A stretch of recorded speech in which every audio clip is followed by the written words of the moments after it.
Great. I think we can kick this off. Welcome everyone to another session of WeWork Labs Sales Academy, the Americas edition.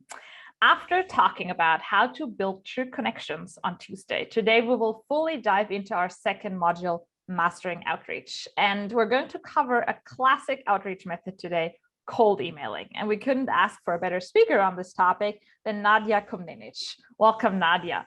Nadia is an early stage SaaS growth expert and a LinkedIn thought leader in the area of cold outbound. As a first sales hire at Lemlist, she established sales processes, formed a sales team, and pushed growth from 1 million annual recurring revenue to 8 million annual recurring revenue in just 1.5 years. That's really impressive, Nadia.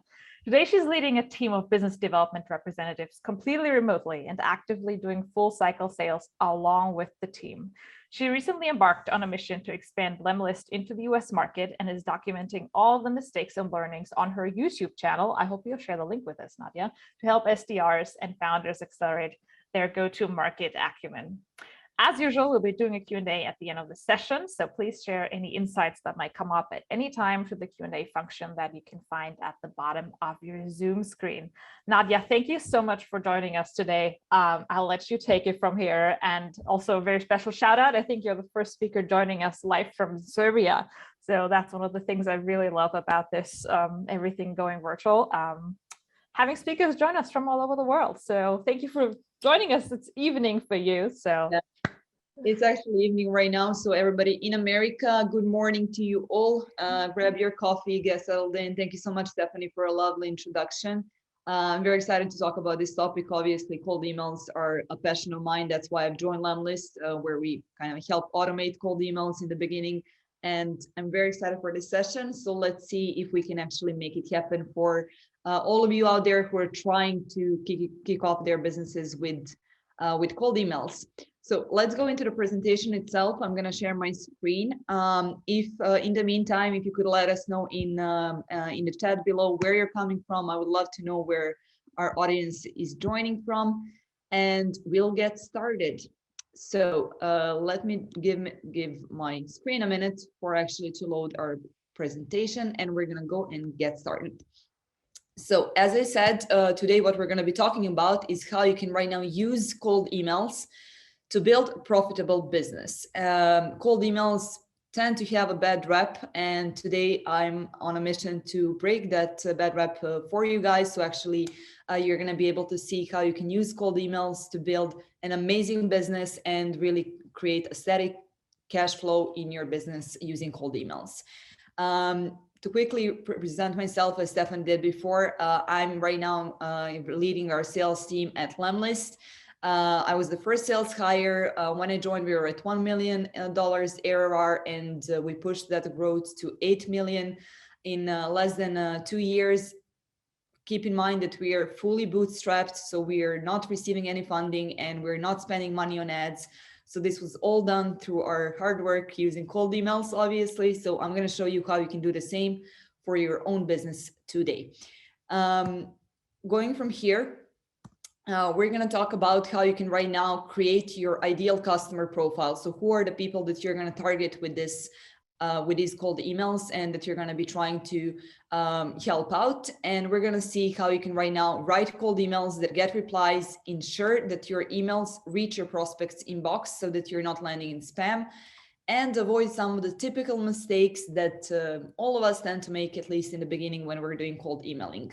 And on top of that, how can you ensure that you're sending out from the crowd and that your actually emails are being read and not simply moved to a trash folder. Now, in short, what we will be able to do is learn how you can get replies to your emails, book more meetings, really get in contact with anybody on the planet, create your network, and really generate millions for your business using cold emails, and eventually really find more clients. However, I would highlight that cold emails don't have to be used only for building your for sales in general. They can be used for building your brand, networking with people, and really getting so much more out of the cold emails in the first place. Now, the question that I am often asked is, why are we using cold emails when there are so many other channels that we could be using in general, such as LinkedIn, cold calls, etc. And not to minimize the impact of those channels, I want to say that cold emails are definitely the most scalable and most affordable way that you can right now get into contact with your potential prospects. They simply allow you to get in contact with anyone. They're very affordable, very scalable, and they allow you to basically build a highly predictable sales pipeline and predictable revenue. Especially when we have in mind last year when COVID hit and we were all destined to go into a digital world. A lot of people started using LinkedIn for their outreach, which LinkedIn obviously noticed, and then they started putting limitations on the automations and number of connections that you can make in a day. And cold emails are simply something that will always be there, that you're always going to be able to use if you use them properly and in a smart way. Now, let's go from here and actually talk about, so before we actually start, I would love to know who am I talking to today. So I would like to know who you are. So if you could put in a chat, if you're a founder, put the number 1. If you work in sales, put the number 2. And if you work in marketing or growth, put the number 3 in the comments. Stephanie, if you can let us know what are the results of the poll here, that would be awesome. I would love to know who I'm speaking to today, and we'll get started. Yeah, it's mostly a lot of numbers coming in here. Mostly a mix of 1 and 2, I would say. Some people are 1, 2, and 3 all at the same time. Like marketing people who are joining us that are on the lower, let's say lower pie piece of the pie. You are the ones who are supporting both founders and sales, and your job is the, I would say maybe one of the most important ones in the company. And for founders and for sales, this is a webinar specifically for you that you can actually right now use in the best way to push revenue for your company. Founders, our CEO Guillaume was the one who actually managed to use cold emails to push us from 0 to $1 million in just 1 year of our growth. So for any founder out there, this is a great chance for you to push further your business. Now, who is this webinar for? As I said, it's for anyone literally trying to actually grow their businesses with cold emails, whether they're freelancers, whether you're sales, in marketing, in growth, or if you're a founder. This is a great chance for you to learn how you can get some of that revenue flowing in your company. Now, I don't know if you know, but more than 60% of cold outreach emails today are not even actually seen. And typically when you think about cold emails, you think of those very spammy, very unpersonalized cold emails that you're getting every single day. You simply don't open them and you just move them straight to your trash folder. The reason for that is because most marketeers and salespeople are really not putting enough effort into personalizing those emails. Those emails really seem generic, and nobody wants to feel like they're just one part of your long list of leads that you're just sending out on autopilot. The reason that this doesn't work is because typically salespeople, marketing people, founders, anyone using cold emails tend to send emails in a bulk, meaning thousands of emails per month. They tend to also not personalize their emails, don't make them relevant, don't have really a follow-up strategy, and keep on landing in spam. The last part of keeping landing in spam is one of the most common reasons why people quit on actually using cold emails, when there is an easy way to avoid that and go straight into your prospect's primary inbox. Instead of doing this and trying to immediately sell in your cold emails, the goal of cold email is really to start a conversation and get a first reply and really build that relationship. You want your prospects to actually reply to your email so that you can kick off the conversation, start talking to them, and only when you're on a call with them, you're going to be able to explain your product a bit better, when you understand their needs and you know where it can be adapted to. The problem is that we have so many spammy approaches, too generic ones. We tend to not personalize our emails. They're too salesy, and we really focus on getting the return instead of focusing simply on building relationships. What you need to do to actually make sure that your emails are being read and replied to is to first target the correct audience. Secondly, you need to personalize your messages and really address the really pain points of your prospects. On top of that, sending the right number of emails per day is what will determine whether you're going to go in spam or in primary inbox. And this is something where a lot of people tend to fail, and we'll cover how you can avoid that in the following of our presentation. Now, what you need to do right now, if you're doing cold emailing after the webinar, is go ahead and check out your email reputation so that you're sure that your emails are actually landing in primary inbox. And if you're not getting replies, it just might be the case that your emails are landing in spam. Now, follow-ups are the most important part because people tend to not follow up with prospects. So automate this if you're sending this in a higher volume, and make sure that you get the follow-up, because people tend to forget to reply. Sometimes they don't see your email, and eventually it's also about making sure that you actually use all the opportunity to put your message across. Let's cover first the most important part about cold emailing and in general building your business is how you can target the perfect audience for you. Let's cover first why is it actually essential to define your ICP. ICP, as we call it, is Ideal Customer Profile. Simply because once you know who you're targeting, everything becomes so much easier. You not only are able to do proper lead generation and build your list of leads, but you're also able to create the network effect. If you're targeting people in the same niche, in the same industry, and they actually love your product, they start using it, what will happen is that it will create a network effect. So they will start talking to each other, it will create a word of mouth, and simply your product is going to go so much further, not only through your cold emails. Secondly, you'll be able to decide easily what it is that you need to change to get better results. So if one ICP that you're targeting is not responding to a specific value prop that you're offering, there is a reason for that. Maybe you will change the value prop or your messaging itself. Second of all, building lists, doing lead generation will be so much simpler when you actually have a clear picture of who you want to target. And again, your reply rates will definitely thank you.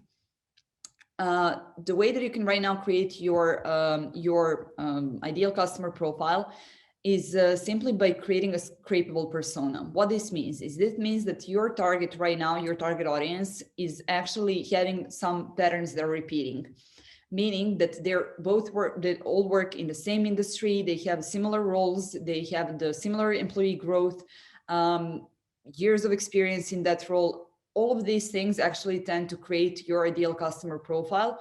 And when you have these stats that are repeating within your current clients or potential clients, you're going to be able to translate that into criteria that you're going to use for your lead generation.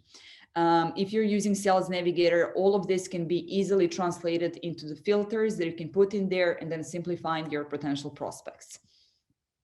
Filters to determine characteristics tend to come down to the company size, revenue that the company is generating, their location, position of a person that you're targeting, years of experience in that role, and again, the industry that you're going after. However, biggest mistake that we see with a lot of companies doing cold emailing is that they tend to stick to only these characteristics.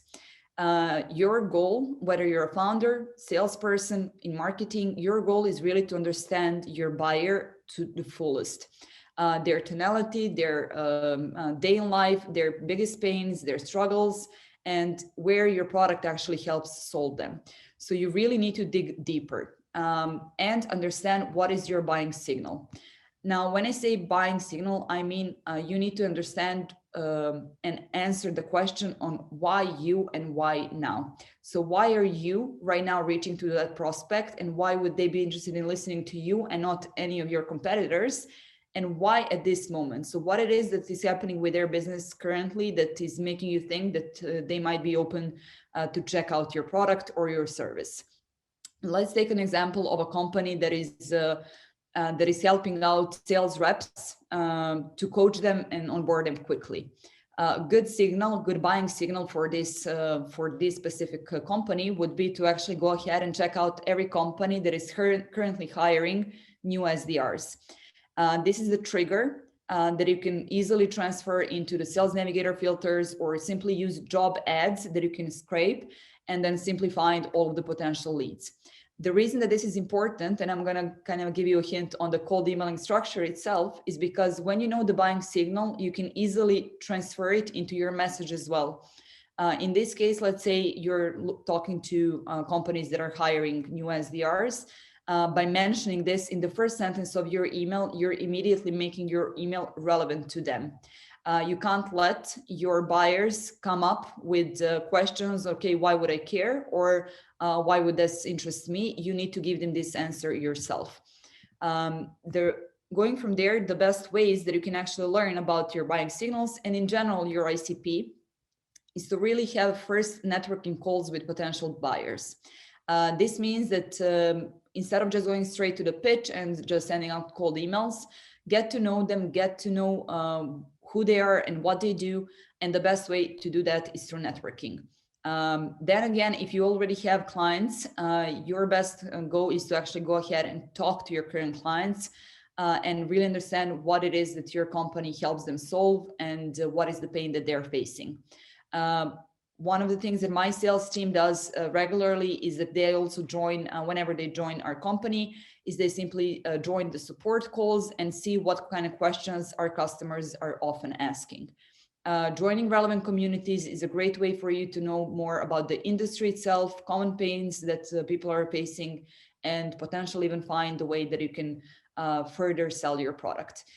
Now, good way to actually know where your product itself differentiates from others is really monitoring your competitors and their content and their news. There is something that is different with your product than your competitor, and this is something that you need to use to highlight and then use it especially in cold emails to make a difference between you and your competitors. And again, attending industry events is just allowing you to become more credible by knowing perfectly the industry that you're working in. Now, going from here, one of the ways that you can additionally find out about your ICP is simply joining and checking out communities such as Reddit or Quora, simply to see what are the common questions that people are asking. On top of that, if your decision maker, let's say, is a VP of sales, going to job ads and checking out what are the requirements for this job, what is the explanation on what they need to do, how they need to do it, and what is the need for those specific people, and how their job is being measured, is what will allow you to know their pains and where you can actually give more value to your ICP. Online reviews are a great way to actually spot the weaknesses of your competitors and then use it to highlight your own benefits. One cool way that you can use right now is to simply go to your one of your best clients, go to their LinkedIn profile and actually analyze who they engage with, what are the content they're following, what are their typically their posts that they're making, and simply you will have a clear vision of who is your buyer and what is the tonality that you should use in your emails, simply because you're going to know how they communicate and if you should be formal or a bit less informal. Mistake that we see often when people target Lemlist is that they tend to use a very, very, very formal approach with very structured emails, when if you know Lemlist at all, we're a very chill company, very fun culture, which means that if you were to approach us with very casual email, chances are you're gonna get a better reply. Again, if you want to know more about the companies that you want to talk to, simply go to their company profiles and check out their objectives, the industry, and their pain points. Again, checking out the thought leaders in the industry is a great way to actually know what it is that people are talking about and what kind of content you can additionally provide to your audience. One way that you can right now find possibly even more leads compared and simply do your lead gen is simply by going to one of your best customers and actually using Sales Navigator to find similar companies to those. You have the option to actually, and this is something that people tend to not notice on Sales Navigator, is that when you actually find your client, you're able to see similar prospects to that one and then build your lead list. Now, before going into the copy of the emails and how you can actually ensure that you get replies for your emails, let's talk about how you can make sure that your emails land in primary inbox. As I said, most of the times, the reason people quit on cold emails is simply because they end up in spam. And when your email ends in spam, obviously no way that there's anybody going to be able to read it, meaning you will not get replies, and simply all of your efforts will go to vain. So let's talk about deliverability. It's basically the ability of your emails to land in the primary inbox. All of this part of the deliverability of your emails mostly depends on your technical setups. However, it's also about the copy that you're using. So if you're using a very, very spammy approach, chances are people are going to actually mark you as spam. And this is something that will give your email providers a hint that you're actually spamming, which will eventually mean that you're not going to go and they will try to prevent you going from the primary inbox. So let's talk about the deliverability checklist. So let's go through the steps on how you can ensure you right now land in the primary inbox. First thing that I would do if you have reply rates below 20%, is to actually go ahead and check, your open rates. If your open rates are below 60% right now, or even 50, I would go ahead and audit your domain. In the deck that I'm basically sharing right now, we're gonna share that deck with you afterwards. And I've put a link to the deliverability checklist, which will walk you through all of the steps, all of the links to all of the tools that you can use to actually audit your domain and ensure that you haven't been blacklisted yet. Blacklisted basically means that email providers already marked your email address or your email domain as a spamming email, and none of your emails will basically be able to be sent or to be sent in the primary inbox. So that's the first thing that you would need to do to ensure your emails are able to land in the primary inbox. And check the quality of your IP. As I said here, you are going to be able to find the links to check out how you can do this. But first thing that you can definitely look at is currently your stats. If you're running cold emails, if you're below 50%, that's a good indicator that your emails are simply not landing in the primary inbox. And the reason that you're not getting replies is not because of your copy. It might be only that your emails are not being delivered where they should be. Going from here, let's talk about the technical setup. So some of you here that are watching this webinar might have not sent any cold emails or any cold email campaigns in the past. After this webinar, you might be tempted to try it out and you might create a new email address. What happens is that if you create a new email address and you immediately start sending 100, 200 emails per day, your email provider will spot that. This email address have not been used before at all. It haven't been used to send any communication. And this is a red alert for the email providers that you're right now automating your cold emails. To avoid this situation, what you need to do, and this is step number one in your cold emailing journey, is to actually warm up your email address. What does the email warm up actually means? It means that when you actually want to start sending emails, you build your first email address, and that email address needs to be warmed up in a way that you start actually communicating and exchanging with people in your inbox. This means that not only you will be sending emails, it means that you need to get replies to those emails. Because this is when basically this happens, your email providers see that you're having quality conversations happening in your inbox and that you're not spamming people. This typically tends to be a manual approach where you need to send 10 emails first day, get your friends, colleagues, co-workers to actually reply to those emails, and then tomorrow increase it and increase it, all the way until you're able to send 200 emails per day with constant replies. And that way, that's the moment where you can actually start sending cold emails without being flagged as spam. The only thing that email providers take a look at is how many replies you're getting based on the emails that you're sending. Now, the way that you can automate this is there are very good email warm-up tools on the market, one of them being Lemwarm, where literally they would take your email address and they would warm it up for you before you start doing your outbound. This is an essential step that if you skip, chances are you're going to go straight to the spam instead of going to the primary inbox. Aside from the email warm-up, technical setup also includes setting up your SPF, DKIM, and DMARC. These are the things that are very technical that I don't want to go right now during our webinar, simply because I want to focus on the copy. However, I did put the deliverability checklist right now in the deck that you are going to be able to use and follow to make sure you're getting a very good open rates and deliverability. Going from here, consistency is also very important for your email providers. This means that if today you send 2 emails and tomorrow you send out of a sudden 75 emails, this is something that will create a bit of a red alert in their minds. Splitting your list and sending it consistently in a proper way, it's what's going to make sure that your emails land in a primary inbox.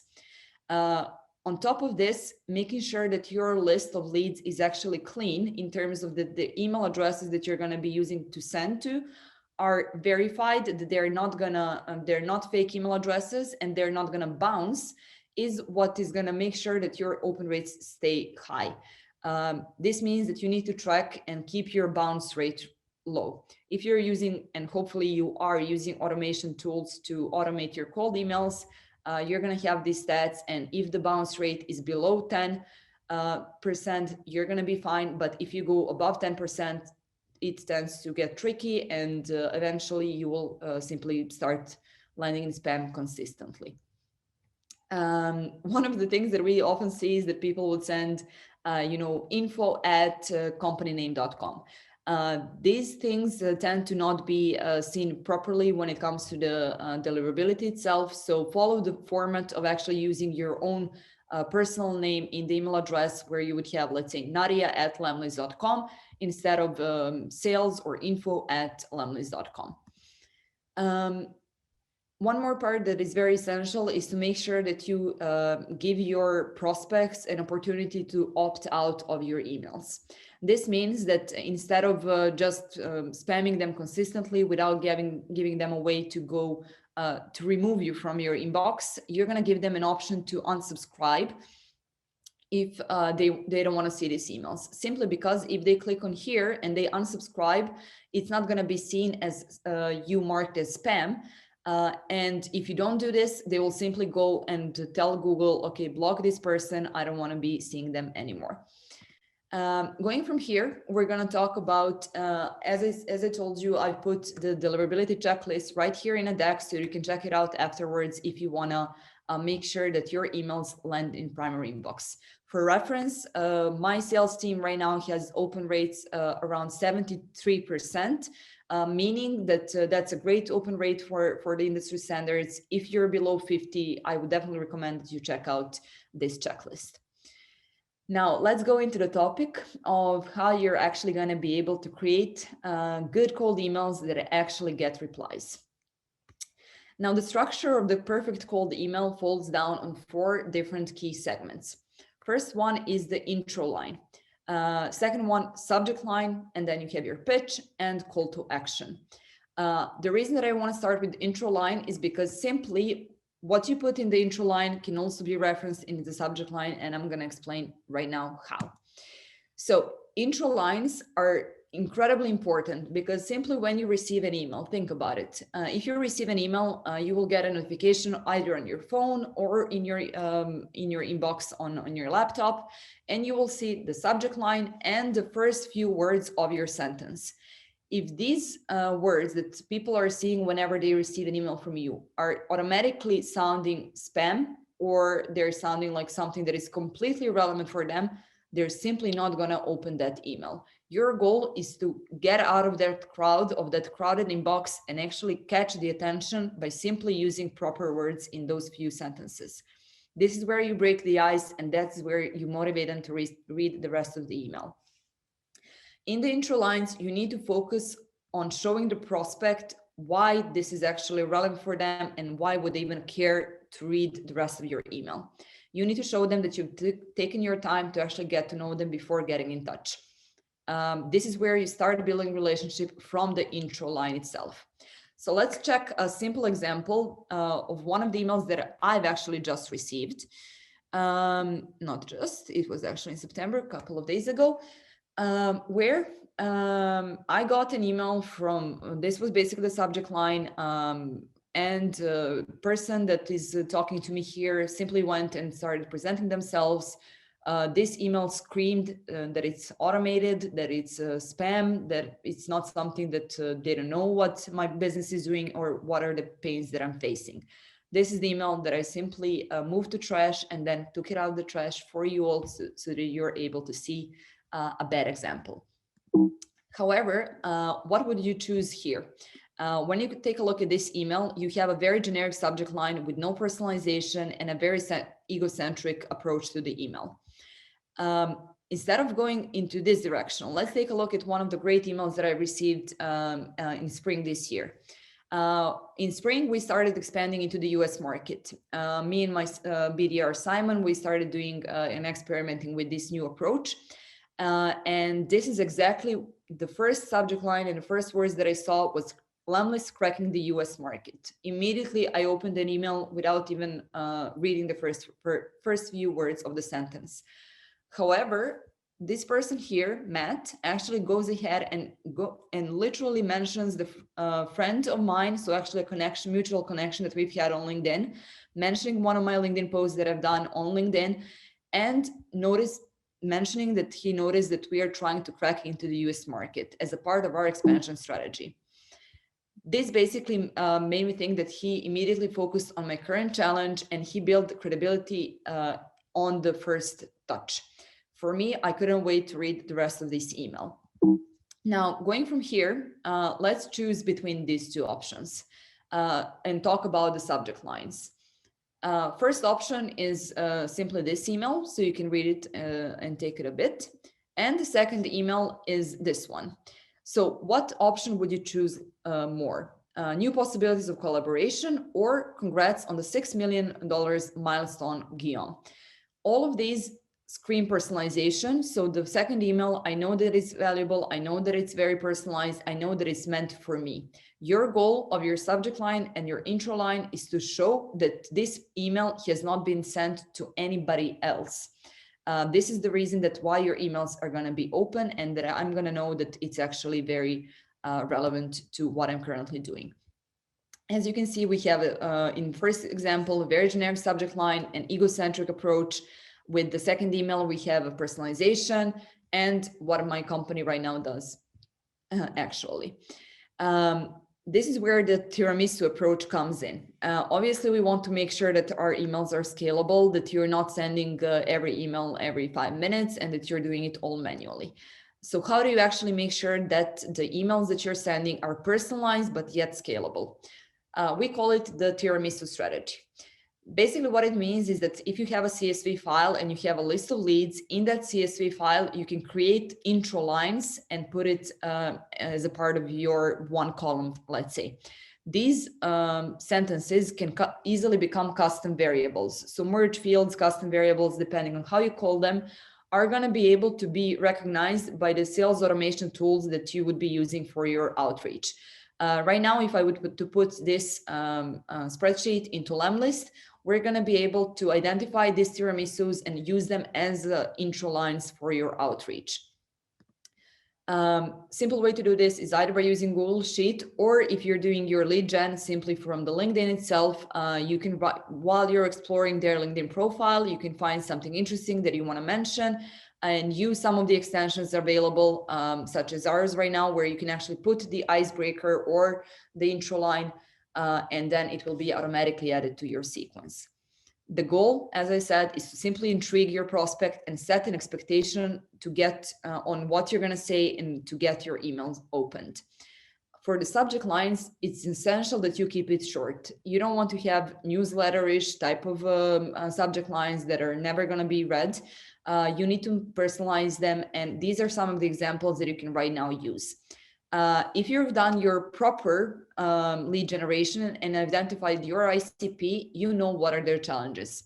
So let's say you're right now targeting companies that got funded. Your subject line can be your recent funding at company name. If they're expanding, you can simply mention your expansion into the US. If you're hiring, your new BDR at a company name. Basically, the way that you can do it is simply using buying signals that you've identified, and it works well because it's very scalable, but it shows that you've done your research, and it simply screams personalization on the get-go. Second option is to kind of intrigue your prospect on something that you might be able to share. For example, did you see news at, and then drop the name of the competitor, simply because everybody wants to know what the competitors are doing. They want to be intrigued. And if this competitor is actually your client, it's a great way for you to bring up social proof, and especially if you're sending them any case study for that competitor. And obviously, my favorite approach is simply using this intro line, icebreaker, tiramisu, however you call it, and using it in the subject line. It instantly basically shows that you've done your research, such as Matt, who just said Lemlist cracking the US. Well, it's all about them, so it makes sense that you're going to get higher open rates. Now let's go into your pitch. The point of your pitch is actually not to showcase all of your features. Typical mistake that we see often, and a lot of us, obviously, I was making the same mistake in the past, is that you go ahead and you start talking about all of the possibilities of your product, all of the amazing features that you have, and you make your email all about you and how amazing your product is. The thing that you need to showcase is in this email is to actually highlight the potential pain that they're facing that they might not be aware of, or they're very aware of and they want it solved. Because when you highlight the pain, only then you're able to mention the solution. Again, when mentioning the solution, you don't push it out there simply by saying, okay, this is what I can do, this is what I can offer.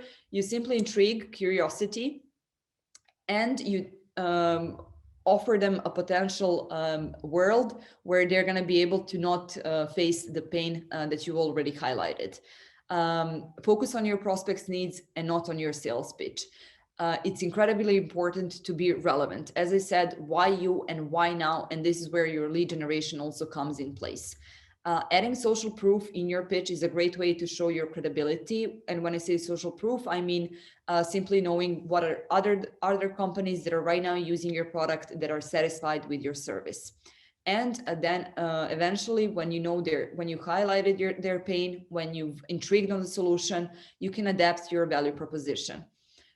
When you say adapt your value proposition, I mean thinking about the prospect that you're reaching out. So if you're reaching out to a VP of sales whose goal is to build sales team that will meet their quota, and they're simply managing the team, they're not on the operational side, this is where you would adapt your value proposition to this specific person. And this value proposition will change if you're talking to the SDR who is actually deep in weeds, doing outbound every day, and their goals are different to the VP of sales. Based on their goals, this is how you adapt your value proposition. So let's take one pitch as an example.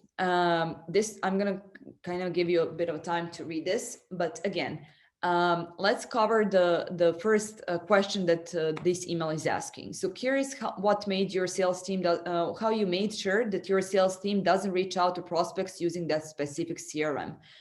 Intro line, let's take a look at it, is I'm looking into Squish. Again, this sounds like something that a customer would say, so it would get me to open an email simply because I'm a salesperson, so I want to sell my product. And I realized your native integrations don't include HubSpot. Again, shows that you've done your research, that you know the product. Curious how you made sure that your sales team doesn't reach out to prospects using that specific CRM. Maybe I didn't, but maybe I should, because then they're reaching out to a lot of prospects that are actually not qualified.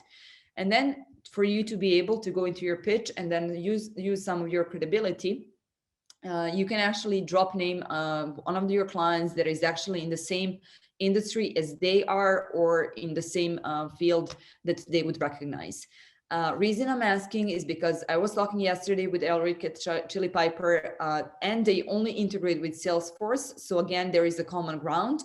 So he told me how he and his team are identifying which CRM their prospects are using before reaching out.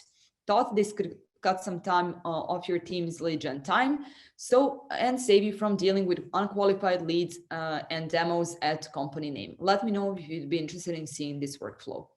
All of this is very not pushy, not spammy. It shows that you've done your research, you know who they integrate with, you know why you're reaching out, you know when, and simply it makes sure that your prospect knows that this email could not be sent to somebody else. The call to action that we've seen here is very not pushy. So the goal of your call to action is to quickly and frictionlessly explain the next step to the prospect so they can easily express their interest. This is one of the most important parts of the email, because if you're too pushy or you're simply saying book a time in my calendar, chances are you're not going to get a reply, and simply you're going to be marked as spam. CTI tips that I have for you is to be short, be crystal clear, respect your client constraints, capture their attention with a personalized call to action. And here are some of the call to action tips, examples that I can give you. One of them is interest-based, simply asking them, are you open to learn more? Is this worth exploring? Is this top of mind? Give them room to actually say if they're even interested before asking them to hop on a call. Second option is to actually summarize your value prop. Take this as an example, open to explore how this could actually help you hire fast qualified candidates at company name. Again, you're summarizing your value prop, but you're giving them room to give an answer.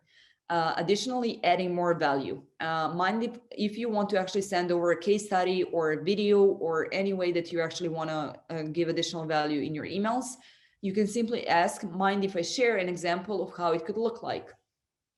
And again, the statement at the end, which would be, let me know if this sounds interesting and like it could help you out with your new mission. Going from here, let's connect the dots and simply see how you can stand out by using cold emails. First, you can use your existing clients to find new ones, understand your ICP, and get a list of relevant prospects using this approach. Multiple ways on how you can do your lead generation, whether it's from LinkedIn, depending obviously on your business. So you can always import your leads using Chrome extension or any other basically source. Right now, going from here in the cold emails itself, it's incredibly important to actually A/B test constantly. If you're not sure what value prop is most suitable for your audience, you can always test it out. Most of the tools out there are enabling you to do this. And make sure to use intro lines to build intrigue and really catch their attention. Now, on this example here, we have our CEO Guillaume, who is using videos as a part of his cold emails. Your goal is to make sure that your email stands out in any way possible from thousands of other emails that they're receiving monthly. This means that you need to find creative ways to send out, whether it's using videos, images, different copy, making it personalized. Your goal is always to stand out. Using videos in the emails is a great way to actually put your personality across and really connect with prospects on a much deeper level and really build that relationship. The way that our CEO Guillaume here used the videos is simply by having the first name custom variable on top of the thumbnail, so that would change whenever he would send to 100 people. This custom variable would change, and also automatically adding company logos onto the image itself, onto the thumbnail itself, all automatically done by Lemlist. Again, we have a small call to action here. What do you think? Should we go for it? As soon as they would click on this thumbnail, it would take them to a landing page where they would be able to watch the video, read the copy, and if they're interested, actually book a meeting without going straight for a reply. This is something that was one of the campaigns that our CEO did in his initial years at Lemlist, and one that got us most replies, around 48% reply rates. and tons of demos booked. Some of those clients that he signed back then are still our clients and are the biggest enterprises that we have as a part of our customers. Thank you so much, Nadia. In the meantime, I can make a few final announcements. First of all, thank you so much for joining us. I know it's late for you, so now we'll give you some time back to get dinner. Of course. One thing that you mentioned, Stephanie, when we joined, and I forgot to mention, is the YouTube channel that we have going on. Yes, please do share. Right now, trying to write cold emails, because this channel is literally documenting the entire thing that. And boom! So sorry for this. My YouTube started going out. You can simply follow the channel. We're really going into actionable tips. So if anybody wants to learn more about cold emailing, we're very going into details on our own cold email templates, sequences, and everything else that we're doing right now at Lampist. Perfect. Thank you so much. We'll make sure to also share that with our WeWork Labs members in our Slack channel, along with your presentation and of course a session recording. And now, thank you so much, Nadia. Have a great rest of your evening. And for everyone else, please do join us next week, Tuesday, as we talk about cold calling and discovery calls and how to go about that. We'll have a true expert on that, Carol Melakassis, you might remember from our very first Sales Academy session. And now let's talk about our biggest Sales Academy learnings this week in our 4th Sales Academy Mastermind group. The link is in the chat, so we'll hop over there. I think Chandler is already on the way. I'll see you there in just a minute. Thank you all for joining. Have a great rest of your day. Thank you. Bye.